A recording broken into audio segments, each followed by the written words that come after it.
Welcome back to another tutorial video.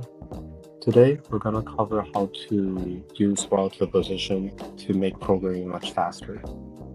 We're going to illustrate how to use relative position by drawing a square. So first, let's insert the move command. And then here, let's do 3 more points. So imagine the waypoint 1 is one of your home waypoint or your calibration waypoint. Just say maybe somewhere here. And then you know all your relative position to the home point. In this case, you don't have to move the robot drawing arm anymore.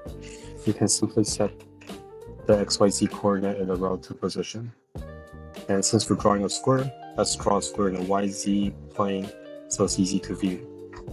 You can set it in 200, and then we can set this one in YZ 200 millimeter, and then finally let's set this to 200 millimeter in the Y direction.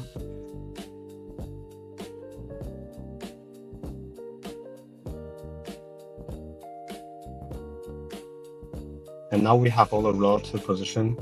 We just need to reference it that's relative to waypoint 1.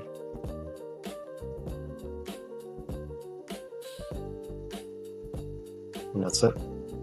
If we run the program, we'll see that it draws a square. And that's how you quickly program your robot to waypoints that you already know using relative position. Thank you for watching.